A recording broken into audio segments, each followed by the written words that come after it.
La sobremesa. Un tiempo para compartir anécdotas, recetas, piques y los mejores datos de la gastronomía nacional e internacional. Cocinar es un acto convocante y unificador. La sobremesa, con la conducción de Karina Novarese en Radio Mundo 1170 AM.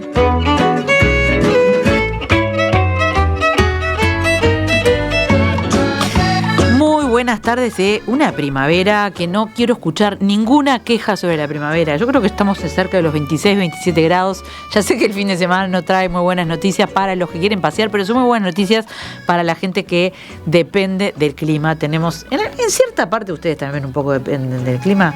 Totalmente, ahora me lo vas a explicar. ¿Por qué? Porque hoy vamos a estar hablando de algo que a mí me apasiona y no sé nada, lo cual me maravilla poder hablar con esta gente que nos acompaña hoy. Vamos a hablar de la miel uruguaya, que además es una miel que se exporta en su gran mayoría, que tiene una calidad fantástica en términos generales, y vamos a hablar con gente que sabe mucho del tema, con académicos, con investigadores, con productores o con gente que ha trabajado toda la vida en esto. Conmigo en el estudio está hoy Jorge Harriet, que es ingeniero agrónomo, apicultor, y bueno, después lo voy a presentar con más detalles. Bienvenido, Jorge. Muchas gracias por la invitación. Al contrario, gracias a vos, Jorge, que está a unos 50 kilómetros, pero pudo venir y nos trajo esta miel que ahora vamos a hablar. Vieron que ya empezamos a tener preguntas y ustedes pues nos pueden mandar cuáles son sus preguntas sobre la miel. Acá tengo una miel más bien líquida y una miel, ¿cómo le decís? Sólida. Cristalizada, ¿tá? Que es como uno la ve en los panales. ¿No? En los panales la abeja la produce líquida. La produce líquida. La guarda líquida, la almacena líquida y pasado bastante tiempo llega a cristalizar en los panales. Cuando a veces sacás y se ve. Claro, cristaliza porque al ser una solución sobresaturada de azúcares, naturalmente tiene que cristalizar. Ahora vamos a hablar de todo eso, pero les quiero presentar también que están con nosotros, pero a distancia, Estela Santos, investigadora en ciencias agrarias. Estela está... ¿Desde dónde, Estela? A ver, si andas por ahí. Estoy en Sauce, Canelones. ¿Me escuchan desde ahí? Te escucho como con algo medio raro. No sé si estás con un micrófono o con un auricular. A ver, habla de vuelta. Estoy desde Sauce, Canelones. Desde Sauce, Canelones, te escuchamos medio lejos. Capaz que, no sé si acercarte más a la compu o al teléfono, pero estás desde Sauce, Canelones, eso lo escuchamos bien. Y también está desde Colonia con nosotros Gabriela Tamaño, que es doctora en Ciencia, Tecnología y Gestión Alimentaria. Los tres tienen uno se ve que vale la pena, que después se los voy a contar. Bienvenida, Gabriela, gracias por estar con nosotros. Hola, pero estoy desde Paysandú.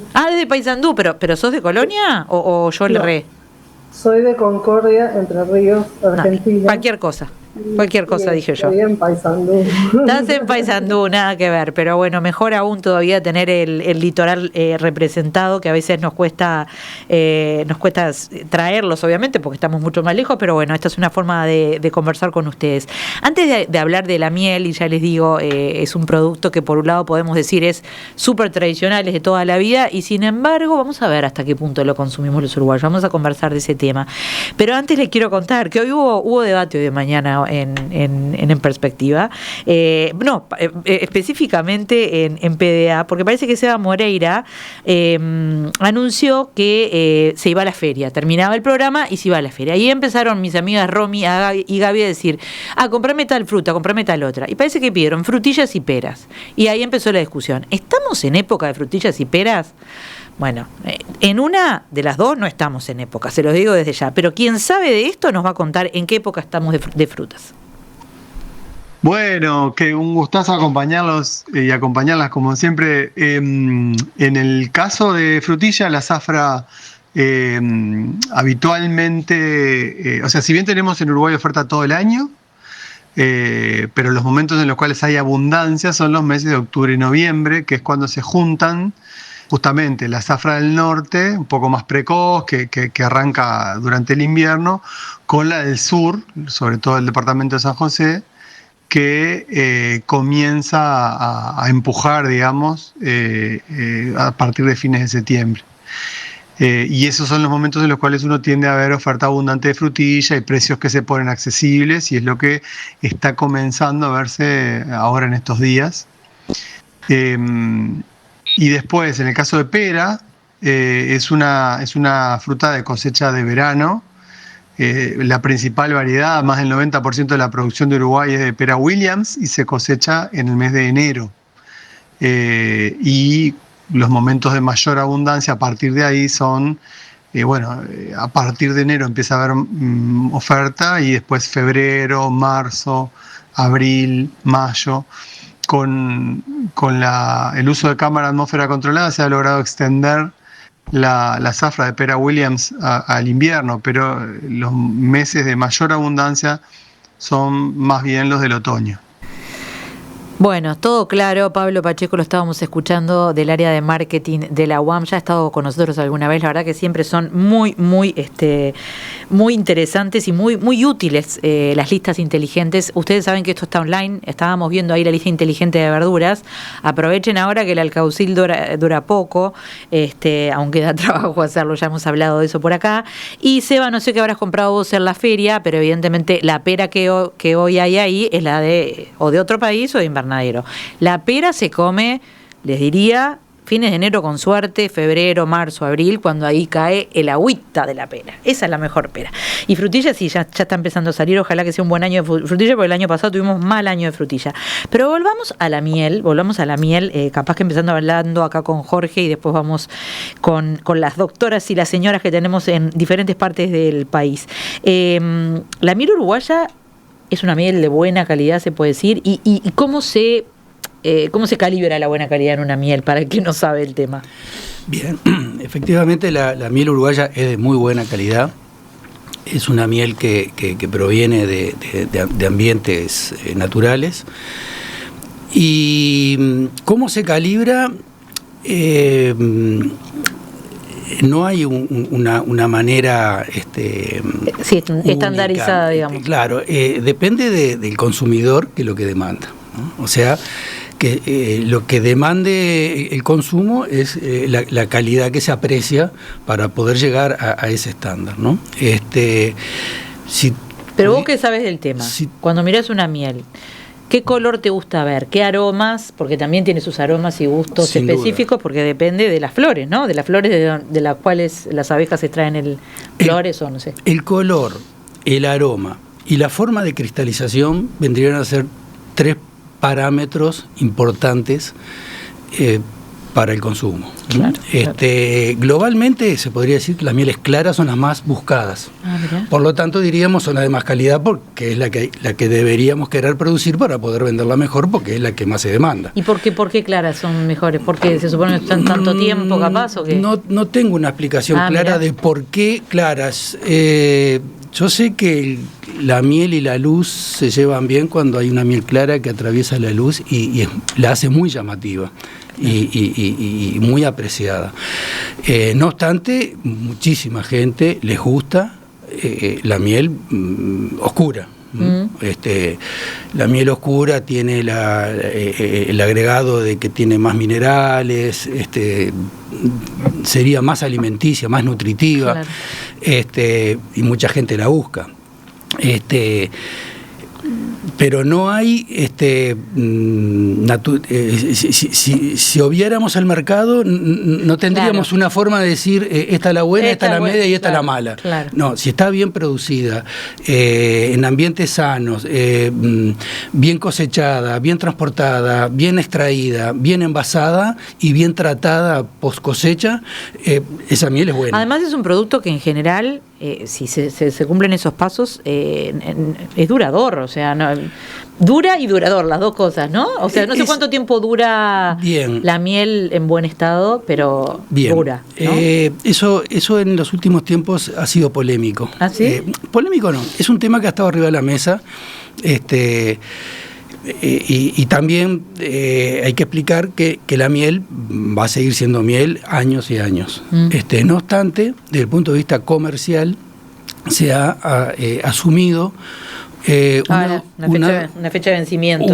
Una duración de 2 años, asumiendo que la miel fue bien cosechada, bien extraída, bien envasada. Bien. Pero igual 2 años para un producto es mucho. 2 años es bastante. Para un producto hoy en día. Para un producto natural, exactamente. Impresionante. Les había presentado parcialmente a Jorge. Jorge Harriet es ingeniero agrónomo, apicultor desde el año 78.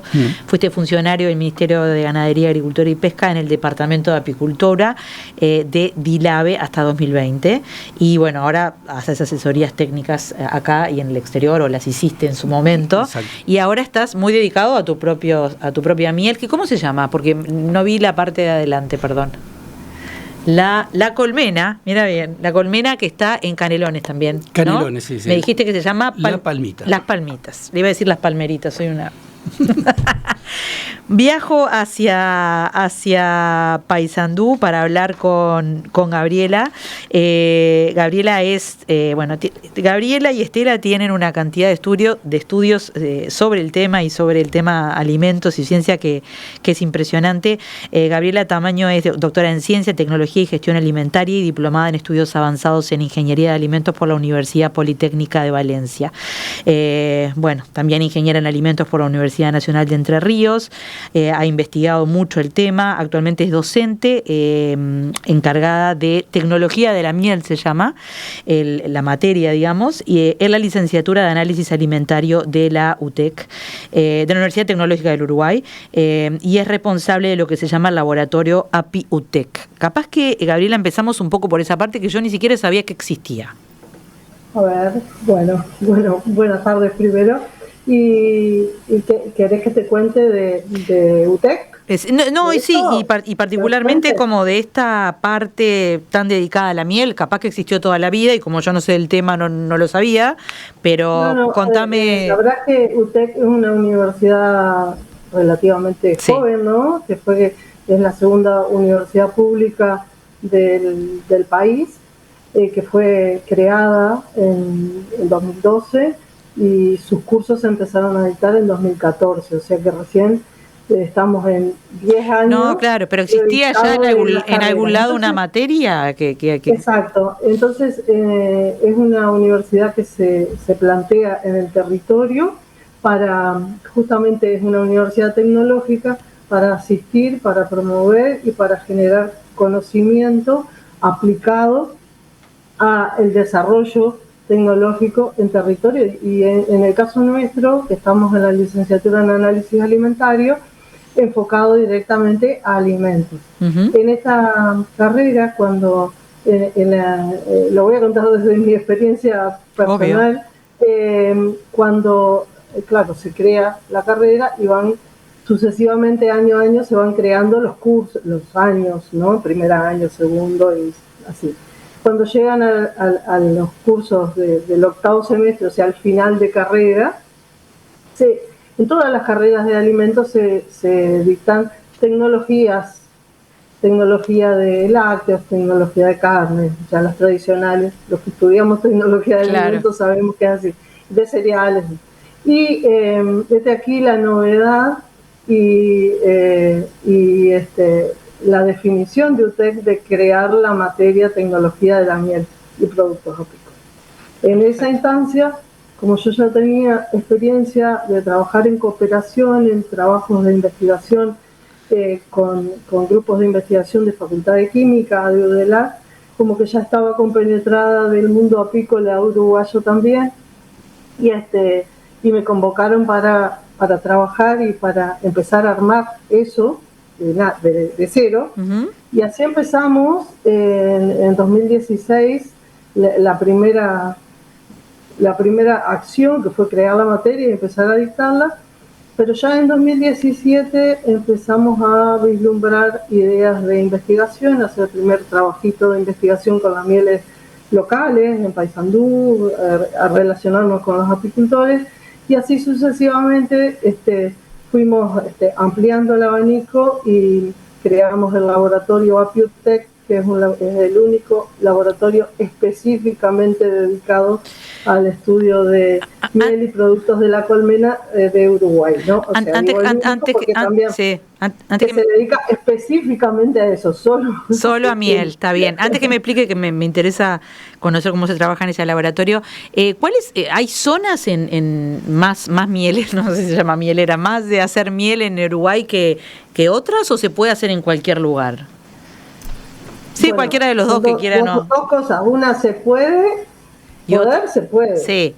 Ahora, claro, predomina, hay, capaz que Jorge te va a decir mejor, porque te voy a contar una cosa. En el mundo de, además porque él ha sido funcionario, ¿no? Claro. Entonces tiene más autoridad para hablar de eso, pero en realidad, digamos, en el territorio posibilidades hay y potencialidades hay muchas, pero como está dada la producción, los departamentos de Colonia, Soriano, Paysandú y Rivera son los que concentran la mayor cantidad de productores, porque como Uruguay tiene un sistema de trazabilidad en el cual los apicultores están registrados, tienen su número, y esto nos permite conocer cómo están distribuidos en el territorio, qué nivel de producción hay, etcétera, etcétera, un montón de detalles, que eso también es una gran fortaleza que tiene la apicultura uruguaya.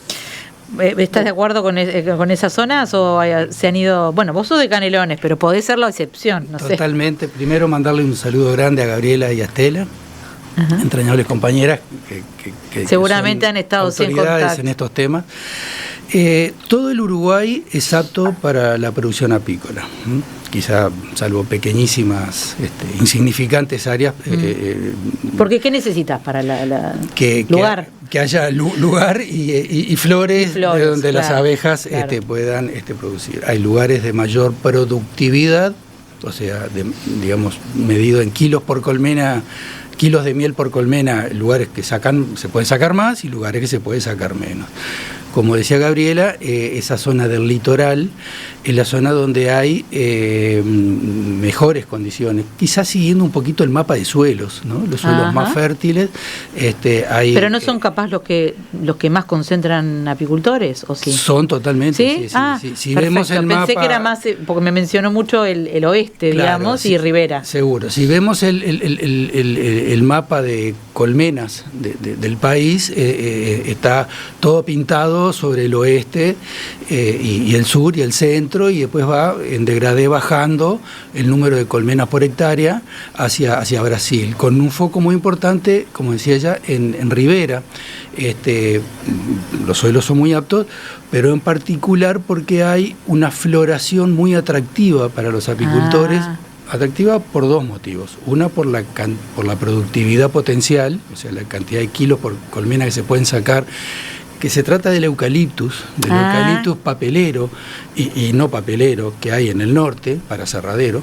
Que le gusta a la abeja. La abeja le encanta, pero además porque florece en un momento a destiempo con el resto del país. Entonces le permite al apicultor hacer dos cosechas. Aquellos que tienen la capacidad de trasladar las colmenas, sacan miel en su zona, San José, Colonia, Florida, Canelones, La Valleja. Y después se van a Rivera. Y después, allá por principios de marzo, fines de febrero, principios de marzo, comienza la floración de ese eucaliptus y les da tiempo para cosechar acá, irse para allá y estirar la temporada. De esa manera... porque la temporada real es primavera. Exactamente. Por las flores, evidentemente. Claro. Como todo. Como tantas actividades agropecuarias. Me voy a hablar con Estela. Estela también tiene un doctorado en Ciencias Agrarias por la Facultad de Agronomía. Bueno, ha estudiado muchísimo todo lo que es la polinización. No les voy a decir todos los nombres científicos porque le voy a errar seguro. Es actualmente responsable, ha sido responsable y directora de proyectos de investigación y desarrollo. Bueno, ya les digo, la mayoría no los entiendo, así que me lo vas a explicar vos, la biocidas utilizados en la producción agropecuaria.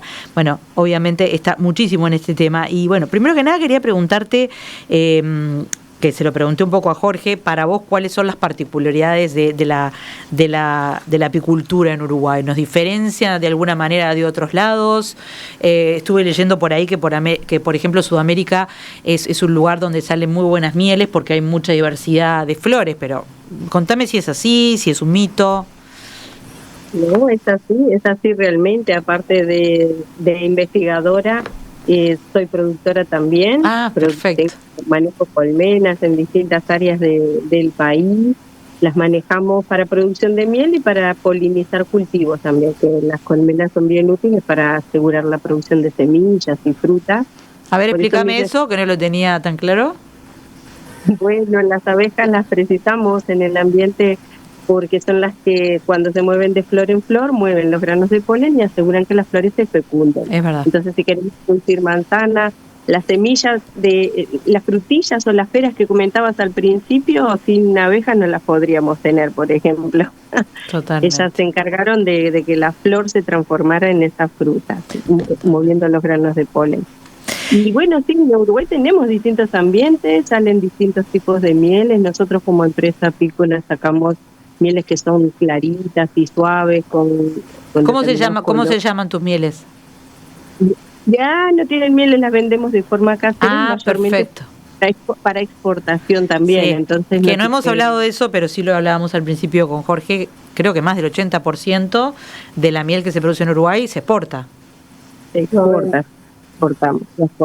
Y logramos entrar a los mercados del exterior porque justamente tenemos mieles de buena calidad y con distintas características, pero todas de buena calidad, todas que están en su buen nivel de humedad. Por ejemplo, cuando hablamos de calidad que comentaban ahí recién, hay algunas cosas como la humedad que tiene que ser determinada, no puede superar el 20% de humedad, si no es difícil su comercialización y su conservación. Entonces en ese parámetro entramos muy bien. Y después tenemos distintas características de sabores y aromas. Sacamos, por ejemplo, otro tipo de miel, que es la del eucalipto, que es una miel más oscura, se nombraban recién también, pero con excelentes bondades nutricionales y medicinales. La estamos estudiando en Uruguay y, bueno, se comprueban las bondades. Sí, porque acordémonos que la miel, más allá de un dulcificante, un endulzador natural, siempre se ha usado tradicionalmente para temas medicinales. No sé, incluso los que no sabemos nada de miel, cuando nos ve la garganta nos tomamos el té con miel, o ahora armamos otras, miel, jengibre, y nos mandamos todo eso, y la verdad, sirve. Claro que sí, porque... Es real, o sea, es el remedio de la abuela, pero funciona. En realidad, técnicamente, la miel es un alimento funcional. Ajá. ¿No? Esa sería técnicamente. ¿Qué significa es un alimento que, además de sus cualidades nutricionales en cuanto a sus componentes, tiene componentes que resultan un aporte desde el punto de beneficioso para el organismo, desde el punto de vista de la salud, terapéutico, etcétera. Entonces, perfecto. En las mieles hay esas, como vienen del néctar de las flores, y desde allí trae una cantidad de componentes bioactivos que son los que le dan esa propiedad. Sí, además acordémonos que también se usa mucho la miel en productos cosméticos también, ¿no? No sé, antes estaba la mascarilla de miel, que hasta el día de hoy sigue siendo buenísima, aunque la hagas en tu casa, y ahora se me vino a la mente como, claro, todo eso suma, ¿no? Pero capaz que, Estela, me contás vos, ¿qué es esto de, que se lo había preguntado a Jorge, pero Jorge me va a contar otras cosas también, ¿qué es esto de mieles multiflorales y mieles monoflorales? Lo puedo adivinar por lo que ustedes me han contado, pero me gustaría que me lo expliques capaz que más específicamente. Bien, lo más común que tenemos en Uruguay son mieles multiflorales, porque nuestros paisajes son con diversidad florística. Las abejas juntan un poco de cardo, un poco de chircas, carquejas, un poco de alguna pradera que ande cerca. Los paisajes nuestros están compuestos de diversas flores, eso es lo más general, pero después tenemos algunos puntos de producción para la ganadería o agrícola, de producción de semillas, donde hay mucha concentración de un tipo solo de flores, todas juntas. Ese es el caso del eucaliptus, una producción para madera, o es el caso de una pradera de alfalfa, que se produce alfalfa para darle de comer al ganado, y entonces cuando florece eso, o otros tréboles, se puede obtener de ahí una miel monofloral, que es cuando es... ¿Que eso se nota? ¿Que eso se nota en el sabor? Sí. Eso lo buscamos en realidad a ojo, lo comprobamos en el microscopio, que tiene un solo tipo floral, porque a ojo es difícil. no tenemos mucho degradé de colores. Claro. Tenemos mieles amarillitas y mieles oscuras, y dentro de mieles oscuras hay que adivinar si realmente es de eucaliptus monofloral o es una multifloral que también es de ese color. Entonces la comprobación se hace en el microscopio, buscando los granitos de polen de las flores que son característicos, y ahí un experto puede diferenciar si es monofloral de alguna especie o no. Pero tenemos de las dos y lo más común es lo multifloral. Nos tenemos que ir a la primera pausa porque me enganché, pero me queda mucho para hablar con ustedes. Quiero conversar sobre, bueno, acá estamos viendo ya dos tipos de mieles, ¿no? Líquida y cristalizada, ¿se le llama? Cristalizada. Y bueno, ya sabemos que hay fanáticos de cada una, pero vamos a hablar un poco de eso. Yo le preguntaba a Jorge y quiero saber un poco más qué está pasando con las abejas, que a nivel mundial se ha hablado mucho del tema, y quiero saber qué está pasando acá en Uruguay, que evidentemente también tendrá sus ecos. Y bueno, estamos aprendiendo sobre la miel para seguro intentar empezar a consumirla más, porque más del 80% se exporta, lo cual es fantástico, pero siempre hay mucho espacio para seguir creciendo en Uruguay. Así que volvemos enseguida hablando de la miel uruguaya. Si querés comunicarte con La Sobremesa vía WhatsApp 091-525252 y por las redes de Radio Mundo 1170.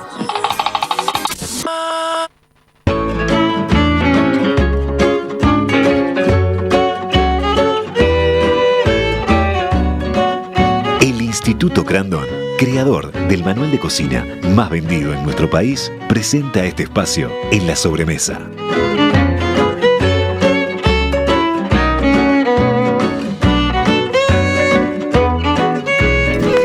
Estamos en La Sobremesa hablando de miel uruguaya, y lo que hemos aprendido ya en esta primera parte es impresionante.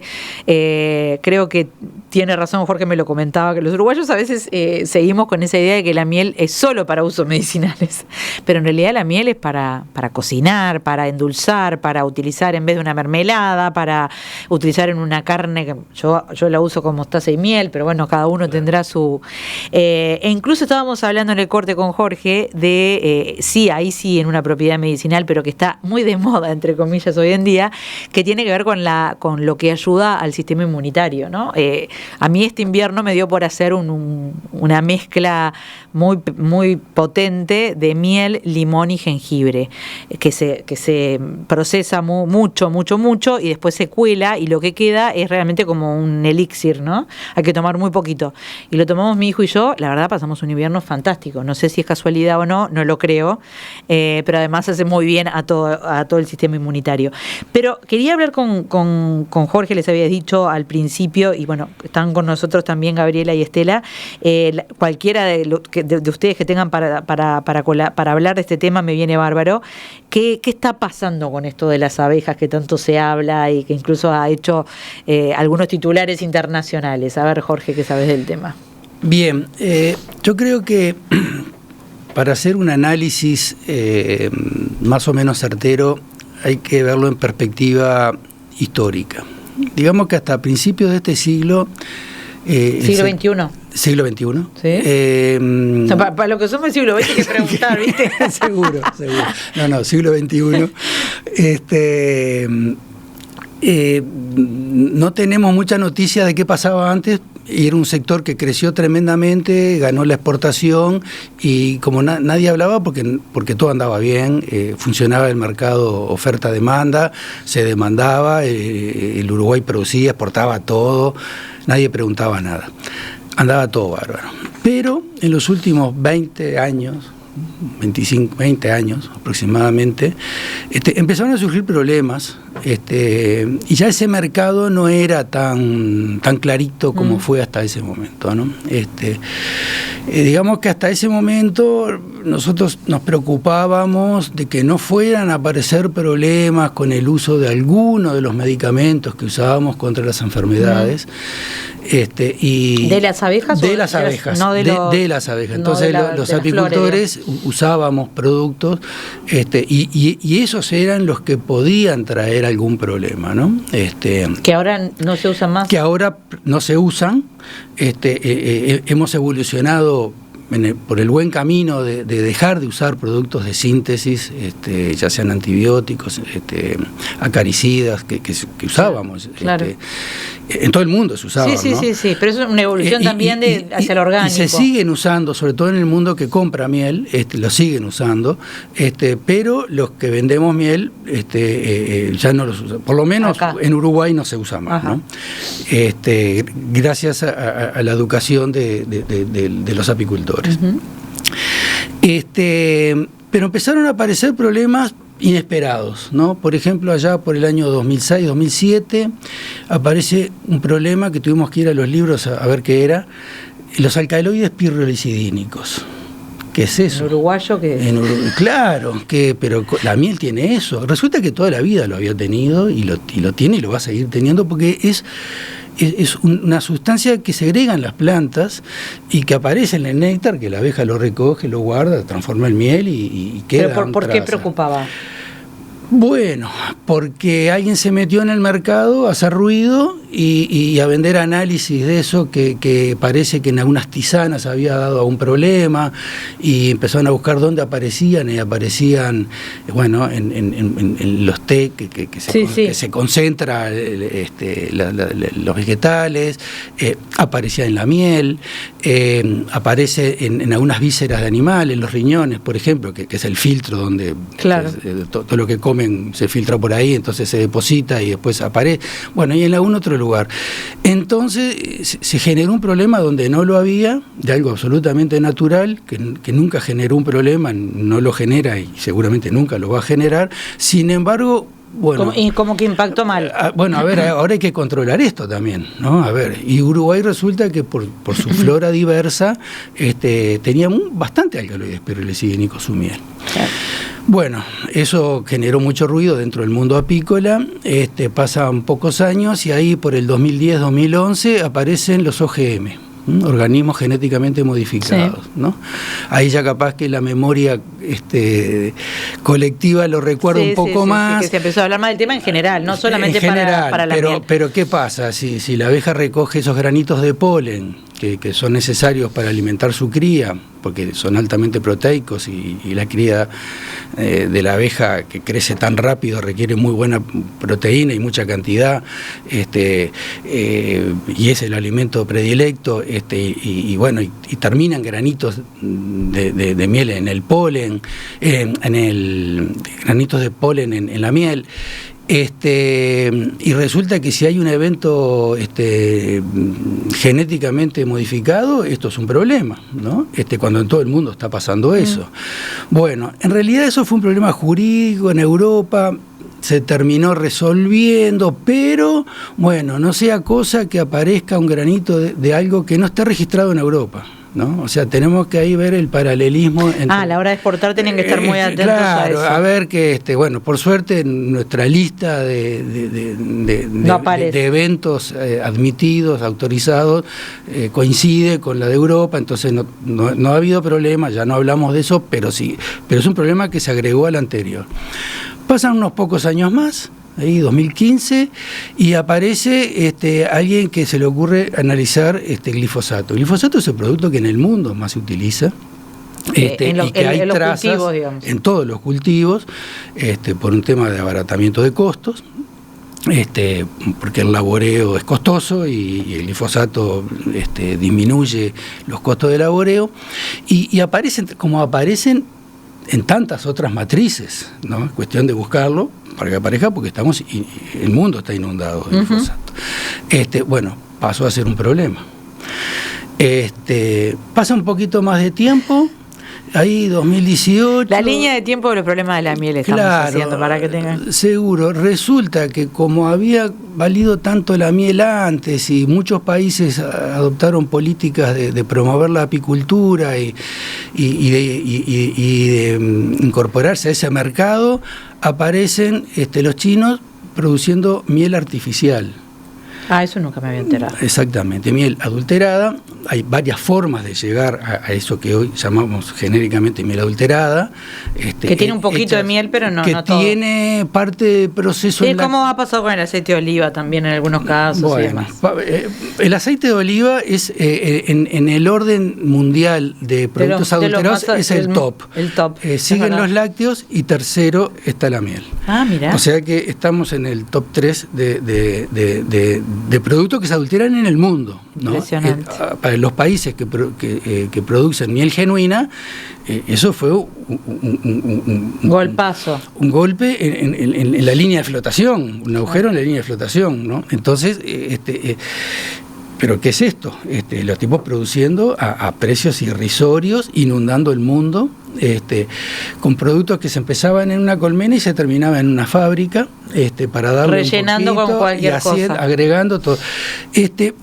Pero todavía con el plus de que sorteaban todos aquellos problemas que vinimos contando del 2005, que hay que hacer análisis, pagar, esperar tiempo. Esto no tenía nada de aquello. Si no, no llegaría. Ahí está. Entonces hacían, y era cuestión de preguntar, de pedirle al consumidor de qué color la querés, de qué consistencia, la querés más densa, menos densa, con qué olor la querés. Y bueno, y en la fábrica se hace, ¿no? Entonces, bueno, eso de los otra cuestión que distorsionó. De los tantos misiles que cayeron en la apicultura, tenemos ese último. A raíz de esto, entonces empezó el gran estudio de los azúcares, porque claro, ¿cómo llegan a tener, que son azúcares vegetales mezclados con algo de abeja? Entonces, se mejoró tanto la tecnología analítica de la miel que empezaron a preguntarse, bueno, pero en mieles genuinas, ¿y este azúcar que no hemos visto antes, de dónde es? Entonces ahí nos aparece hace 2 o 3 años un pulgón que entró al país, que ataca el sorgo, que chupa la savia del sorgo, y segrega una sustancia dulce. Y la abeja la trabaja, que eso es histórico. Esa miel obtenida de insectos, claro. Porque la abeja no solo pecorea flores, también pecorea insectos que segregan jugos azucarados, miel de mielato o miel de mielada, se le llama. En el mundo, inclusive hasta es más cara que la miel floral. Y bueno, y acá que siempre tuvimos pequeños niveles de mielatos en nuestras mieles, que pasaron desapercibidos, se mezclaban con la miel. Como apareció ese pulgón, bueno, tarjeta amarilla Uruguay, porque tiene esa miel, ese azúcar que antes no aparecía, ¿no? Pagando el precio de la mejora analítica. Ya está bueno lo que por todo lo anterior, ¿no? Ya que capaz que hay alguna cosa y ahora me la contás, pero ya que estás hablando del tipo de azúcar, capaz que Estela y Gabriela me pueden apuntar un poco de qué tipo de azúcar es la que tiene la miel, ¿no? Sabemos que es más natural, que no es procesado como un azúcar de caña o de remolacho, de cualquier otro tipo, no es un edulcorante obviamente, pero ¿qué tipo de azúcar es? ¿Qué me pueden contar ustedes de lo que se ha estudiado sobre la miel? La que quiere empezar. Yo voy a ir a lo básico, que es la definición de la miel, ¿no? Dale, perfecto. Porque yo creo que la definición de la miel nos da un montón de información sobre la maravilla que es este producto, porque la definición que aparece en la reglamentación y que aparece en el reglamento bromatológico y en la reglamentación mundial, y es lo que da la pauta para decir qué es adulterado y qué no es adulterado, en definitiva, ¿no? A partir de ahí viene todo el desglose analítico impresionante, pero bueno, yendo a las bases, la miel es la sustancia dulce que elaboran las abejas obreras de la especie Apis mellifera a partir del néctar de las flores o de exudados de las partes vivas de las plantas, que es lo que mencionaba Jorge recién, a la que agregan sustancias propias, transforman y almacenan en las colmenas. Con el objetivo inicial de alimentarse ellas, no de alimentarnos a nosotros. Claro, ellas ahora juntan para tener como la hormiguita trabajadora que decía. Exacto, el hombre ha desarrollado la apicultura desde años inmemoriales, o sea, desde que el hombre es hombre, hay testimonio de la apicultura, primero colectores de mieles, se ve en pinturas rupestres, hay muchos ejemplos, y después a lo largo cuando el hombre se asentó, no solamente empezó a cultivar y a criar ganado, sino también a criar abejas.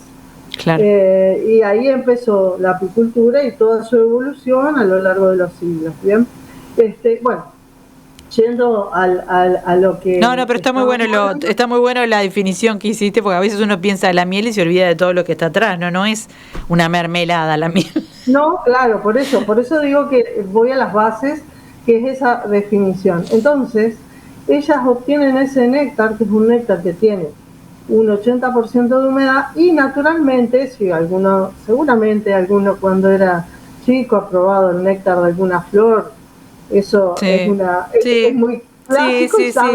El jazmín del país, viste que siempre le eso. La madreselva. La madreselva, exacto. Naturalmente azúcar es el néctar. Ellas, con sustancias propias que tienen, transforman esos azúcares en azúcares más simples, que en su mayor porcentaje en la miel encontramos fructosa y glucosa, que son dos azúcares simples que son mucho más accesibles y se digieren mucho más fácilmente cuando lo consumimos. Ustedes saben que a los deportistas siempre le dan ese tipo de azúcares porque les da energía más rápidamente. Energía más rápida.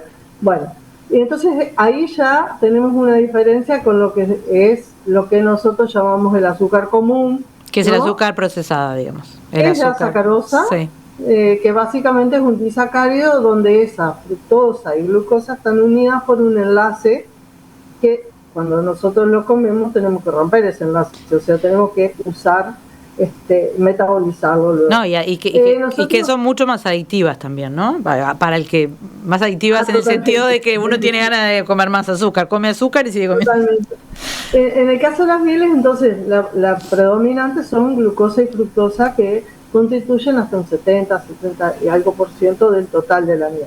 Pero, además, aparecen otros azúcares que van en mucha menor proporción, que son típicos y característicos de la floración de origen de esa miel. O sea, unas van a tener unos, otras van a tener otros, acompañando. Dependiendo del tipo de flor o de además, vegetación. En el resto que nos queda, tenemos, como bien dijo Estela, la humedad, porque, ¿qué pasa? Yo dije que el néctar tenía 80% de humedad. La colmena, es como un equipo de deshidratación biológica, donde ellas procesan y hacen que disminuya, además de agregar sustancias y transformarlas químicamente, disminuyen el contenido de humedad hasta llevarlo hasta un punto donde es seguro para conservarse. Con ese porcentaje de humedad que la normativa establece un 20% como máximo, lo que hacen las abejitas es asegurarse que eso que ellas van a almacenar se va a conservar sin ser atacado por microorganismos, sin fermentarse por acción de las levaduras que hay en el ambiente. Se va a mantener bien para que sirva de alimento. Elaboran este superalimento y además se aseguran de conservarlo por los siglos de los siglos, porque se sabe que en las tumbas de los faraones se encontró miel en perfecto estado. Por eso lo de los 2 años, todo bien, pero si la tenés más de 2 años, comela igual. Si está bien conservada. Claro, exactamente. Y además de esa humedad y de los azúcares, aparecen otros componentes que son los que le dan las propiedades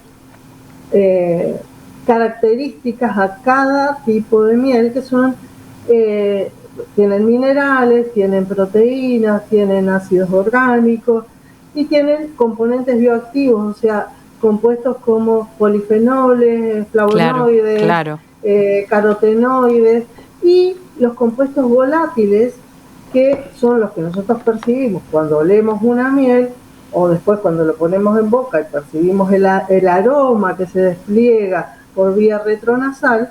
Entonces, todo eso es lo que le hace un alimento súper particular y no un alimento. A mí me gusta recalcar una cosa. Claro. Que tenemos que hablar de mieles, no de miel. Porque así como estamos acostumbrados a hablar de vinos, y todo el mundo sabe cuando hablamos de vinos que hay muchísimos diferentes, que provienen de distintas cepas, claro, que tienen distintos procesos, y que hay muchísimos muy buenos y que el consumidor lo elige en base a su preferencia. Lo mismo pasa con las mieles. Lo mismo. Hay mieles y cada una de ellas tiene su característica particular que la hace, que alguien prefiera una o prefiera la otra en base a su gusto, su preferencia. Nos tenemos que ir a otra pausa, pero quiero volver para hablar con Estela para que me cuente un poco de su producción, y tenemos que no me quiero olvidar, Jorge, de hablar de la diferencia entre líquida y cristalizada y diferentes preferencias. No es lo mismo, y no es lo mismo pasar la cristalizada a líquida. Ahora me vas a contar. Ya volvemos y volvemos con Estela, que está esperándonos por ahí. Gracias, Estela. La gastronomía es una especialización que te asegura el mejor futuro, tanto a nivel local como internacional. Vení al Instituto Crandon a conocer nuestros cursos de gastronomía, repostería y cocina de 1 o 2 años de duración. El instituto, creador del libro de cocina más vendido y con mayor permanencia en todo Iberoamérica, es también el que te ofrecerá la más sólida capacitación. Crandon Gastronómico, gastronomía.crandon.edu.uy.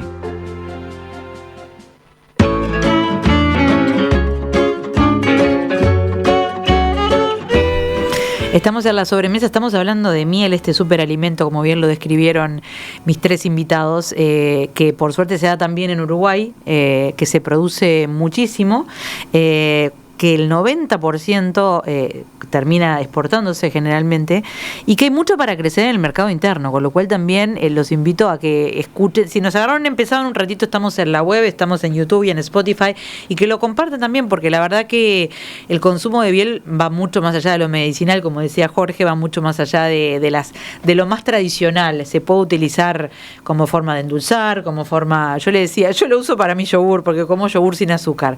Bueno, esa es una de las posibilidades, pero hay 1000 más.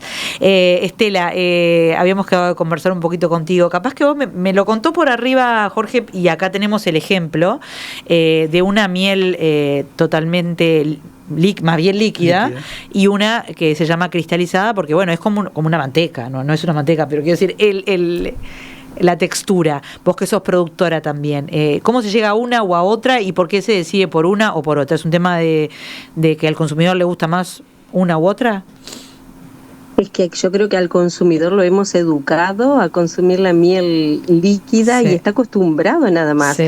Porque, mira, te cuento que vengo de un congreso internacional, un congreso mundial de apicultura que se hizo en Europa, y allá que tienen más tradición de consumir miel, porque sí, allá se inició la apicultura, bueno, hace miles de años que cuidan sus abejas.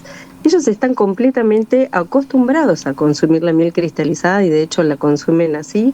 Son países fríos donde la miel se cosecha, claro, en un momento puntual del año, la guardan en bollones, y por un proceso natural la miel cristaliza y el consumidor la sabe consumir así. Creo que es una cuestión de acostumbramiento, de que a nuestros consumidores no le hemos enseñado mucho eso. De a poquito lo estamos trabajando, y en distintas ferias y en distintos eventos que tenemos aprovechamos a mostrar esta cualidad que tiene la miel de forma natural, y lo relacionamos al azúcar común de mesa, que toda la gente está acostumbrada.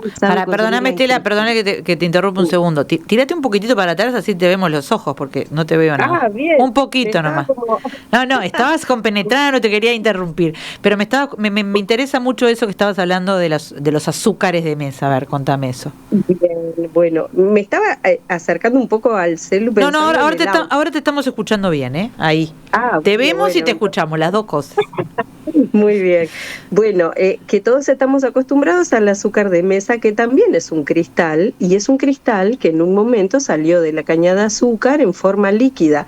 Se exprime la caña de azúcar, se saca ese líquido dulce, y bueno, por un proceso es refinado y alguna cosa, pero naturalmente cristaliza. Y estamos súper acostumbrados a comer ese cristal. Bueno, a la miel le pasa lo mismo. Pero normalmente, Tela, ¿cómo sale? Sale líquida. Sale líquida, sale en estado líquido, y después naturalmente y por algunas características propias de la miel, de que tienen algunos núcleos de cristalización más chiquitos, mayor cantidad, unas cristalizan muy rápido y otras cristalizan más lento, pero casi todas cristalizan, aunque hay algún ejemplo puntual de algunas que no cristalizan en nuestros montes nativos.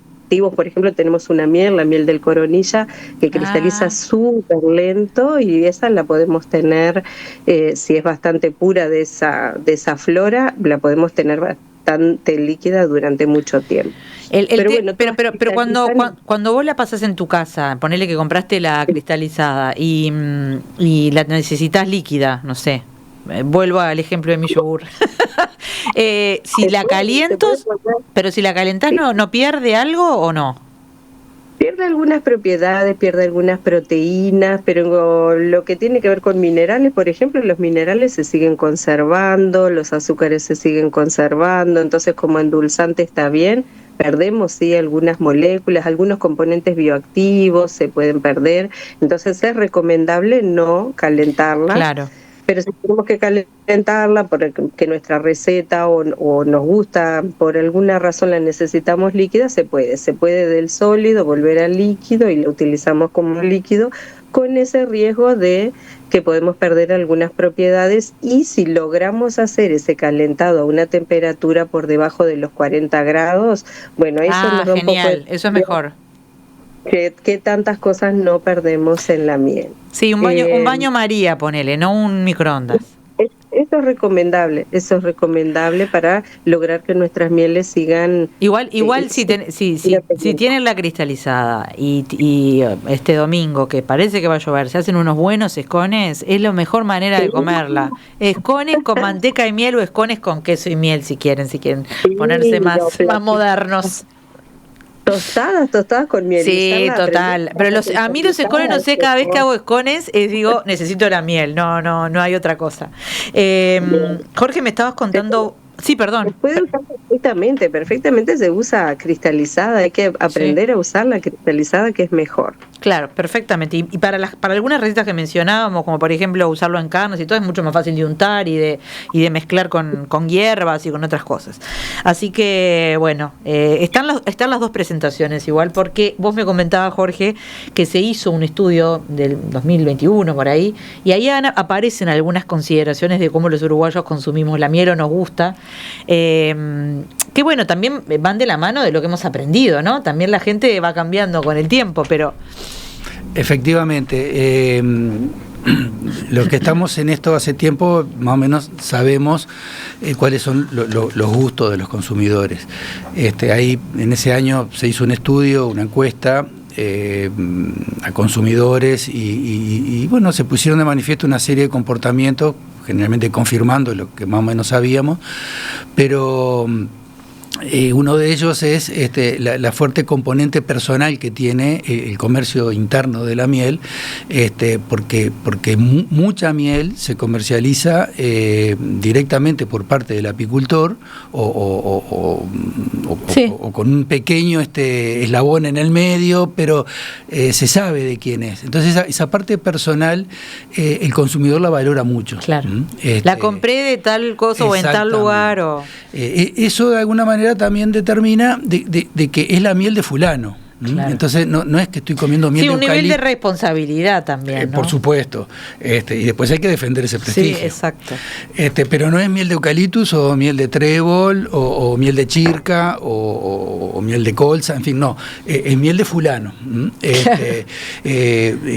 la miel de Jorge de la Colmena. Exacto. El tramo de población que todavía no consume miel y que queremos conquistar, quizá haya que ir más allá y tratar empezar a educar un poquito más en cuanto a esas características que se mencionaban, de los minerales, de esas sustancias bioactivas, de cómo se debe tratar la miel, y que en algunos países están mucho más avanzados. Totalmente. ¿No? Sí, recién decía Estela, ¿no? Europa, por ejemplo, tiene... Exactamente. Más allá de que vos me decías algo interesante, son países productores tradicionalmente, pero no les alcanza lo que ellos producen para abastecer a su población, que consume mucho, y ahí empiezan a aparecer algunas desprolijidades.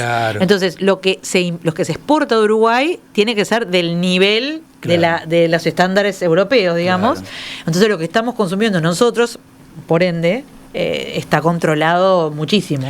Es de excelente calidad. Es de excelente calidad. Y bueno, hablamos... A mí me gustaría acotar algo en relación a esto, ¿no? Porque estamos hablando de un alimento que, dijimos, se produce hace miles y miles y miles de años, y fíjense que, sin embargo, seguimos teniendo necesidad de conocerlo, de investigarlo, de difundir eso que investigamos y de generar conocimiento específico.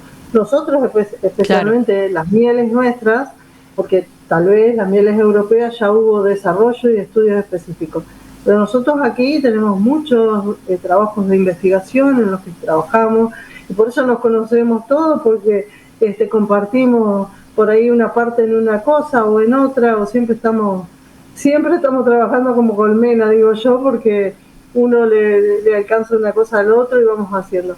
De hecho, hoy por hoy, además de los trabajos de investigación que vamos haciendo para darle valor a nuestras mieles, para diferenciarlas, para encontrar cuáles son sus características fundamentales y diferentes, que les den valor agregado, porque eso es lo que queremos. Que estamos acostumbrados a vender a granel sin diferenciar, y esas mieles que yo digo son preciosas, nos pagan 1,50 como que miel. Recién lo comparábamos con lo que, no sé, la década del 70 pasaba con el vino, que era vino de mesa y no había diferencia. Exacto. Y en realidad después empezó en ese camino estamos, hoy por hoy, además de todos esos trabajos de investigación y de que tenemos laboratorios y que podemos acceder a un montón de cosas con esfuerzo de todos. Además hay como 5 o 6 tesis de posgrado que se están dando de gente que se está formando específicamente en el tema, ¿no? Y ahora con ese centro ahí en el litoral, supongo que van a sacar apicultores de primera, además. Sí, además, o sea, a lo que voy es que es de destacar que hoy estemos trabajando en valorizar nuestras mieles, porque realmente nuestras mieles son... Estela hace un ratito mencionó la miel de coronilla, la miel de Scutia bucifolia, para hablar en... ¿La miel de cómo le dicen? Scutia bucifolia. Esa es la palabra científica, claro. Claro, es la especie botánica. Y nosotros estamos con un proyecto de investigación porque nos enfocamos ahora en valorizar las mieles de flora nativa. Es porque verdad. Esas son, o sea, yo entiendo que esas son las que están acá, que no hay en otro lado, y que si nosotros encontramos una forma de darle un valor y destacar ese valor, las vamos a poder cotizar en el mercado. Completamente. Solamente va a haber acá. Entonces, estudiamos las mieles de áreas protegidas, ¿no? Y encontramos entre esas mieles, o sea, ya hemos avanzado, vamos por la 4ª cosecha que analizamos, encontramos valores muy alentadores para las mieles, por ejemplo, de coronilla, para las mieles de arrayán, para las mieles de palo amarillo. O sea, son muy buenos los valores que encontramos, y entonces eso nos pone súper felices, porque sin duda, además de que son ricas, porque todas son ricas, además de que son ricas, tienen un valor intrínseco en cuanto a las propiedades que cada una tiene. A ver, con esto que nos cuenta Gabriela, con todo lo que nos queda para conversar y que se nos terminó el programa, tiene que haber un segundo programa de mieles, sin duda. Quiero agradecerles muchísimo a los tres por haberse hecho este rato. La verdad que nos parecía fundamental empezar a educar a nuestro público y a nosotros, en mi caso a mí misma, sobre el tema, más allá de que creo que consumimos la miel como algo, bueno, está siempre y no tenemos claro todo el valor que hay por atrás. Entonces, quedamos con el compromiso de hablar más de miel y me encantó esto último que están estudiando. Yo he llegado a probar algunas de estas de frutos nativos porque ya también se empiezan a diferenciar en las ferias y en los mercados especiales y demás. Así que, bueno, seguro que volvemos a contactarnos. A nuestros oyentes, ya saben, oyentes televidentes, youtubevidentes, ya saben que en un ratito quedamos online, así que lo pueden escuchar más tranquilo. Y bueno, que la consigna de hoy sea que disfruten de la miel y que la empiecen a incorporar un poquito más, porque la verdad que vale muchísimo la pena, más allá de todos sus usos tradicionales que siguen siendo maravillosos. Gracias, Jorge, por estar acá, por venirte desde Canelones, y gracias a Estela y a Gabriela por haberse conectado. Seguimos aprendiendo de miel. Que tengan un lindo fin de semana, no importa si llueve o no, ya saben, si llueve se hacen los escones, ¿está? Nos vemos el viernes que viene. Que pasen lindo. Gracias, chao. Muchas gracias a las dos. Chao. Chao.